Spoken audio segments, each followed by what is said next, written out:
Great. Okay, well, may I welcome you to this gathering today. I'm really grateful to you for making the time to be here and share your thoughts. You might have seen a mind map. I'm afraid I'm going to have to spend a minute on a mind map with you, if you don't mind, and then I'll show you a couple of slides. But really, the idea of this meeting is to gather the energy and the enthusiasm and the experience that you have and share it amongst the group, and then to make that available more broadly and to other colleagues working within the health service. So you might see we've got some amazing array of cameras about the room. We're going to be filming the event, so it could be a DVD can be produced, and also it's broadcast on the, well, it'll be available on the web, so you can then look back to it. And what I would like you to do is to go up to the camera at some point during the course of the day and say what you have contributed and what you got out of it and what actions you're going to take. So it's all about doing, it's about sharing, it's about really enabling this meeting to be really productive and a worthwhile exercise. So this is, I'm going to start with this boat. This is a boat that we use for raise some money for cataracts. Not necessarily that I want to talk about that, but just to give you an idea of the context. It can take between 10 to 17 pounds to give someone's sight back, and yet we deal with some amazing budgets and we have some challenges and we're not meeting some of the things that we should be doing. So some of it is our thinking, how we're doing stuff and how we are making use of our resource. This is my little mind map. So I'm going to do a little introduction. You're going to have a little exercise to be able to talk to your neighbours and really sort of have more of a sort of a team building thing. I want to create some fellowship within the group and get you to take the leadership of this whole project forward. So you've got a lot of responsibility, I'm afraid. But there are some key objectives that I want us to get out of this, really to appreciate what patient involvement is about and the impact that it has, the consequences it has clinically, and really to then form a legacy, form a set of outcomes that we want to achieve over the course of the time beyond here.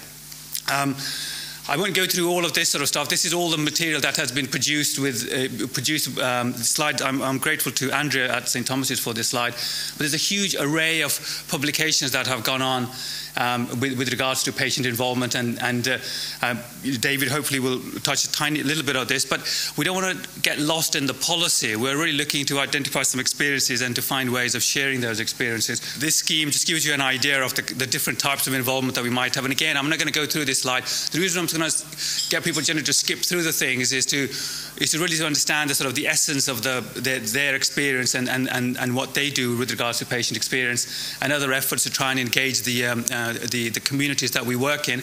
But just to give you an idea, that there's a range of different ways that we can interact with our populations. There's also some experience, there's some evidence that some of the things that we don't do very well. There are issues about lack of resource. There's issues about public's lack of comprehension of what happens within commissioning and within the NHS generally. There may be some issues about reliability of the reliability of the data with regards to patient experience and so on. So there are some challenges and so on, but there are also some solutions and there are some approaches that we can take to address those. And collectively, we're able to overcome all of these things, I think, quite readily. And again, I won't run through any of this sort of stuff, but there are a range of solutions that we have available. My bias is clinical. I'm a clinician, so I'm going to share with you some of the things that I do with regards to clinical efforts that I go to try and get understanding from the patients about their experience and what we learn from that and how we implement the learnings from that in terms of developing and improving the service. So this is what we're hoping to achieve.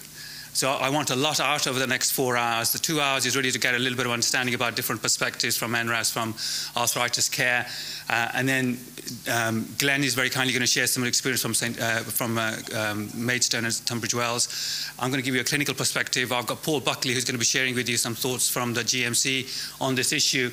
And then the main, the headline act is David. David's actually here already.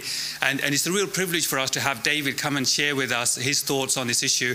And it goes to show how important he feels this subject is and how important the department feels this subject is. So we'll then have a little bit of a discussion and go into a workshop. And the workshop is where you then discuss things that you're going to do yourself going forward. So regardless of how senior or how eminent, how much amazing stuff you've done, it's your responsibility to share those things with the people about your table and within this room and more widely within the NHS. That's why we're filming this event, so that any content that you want to share, we'll have a platform to share that for you and with you.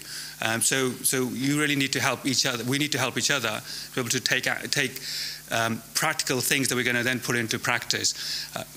I think I'm going to stop there.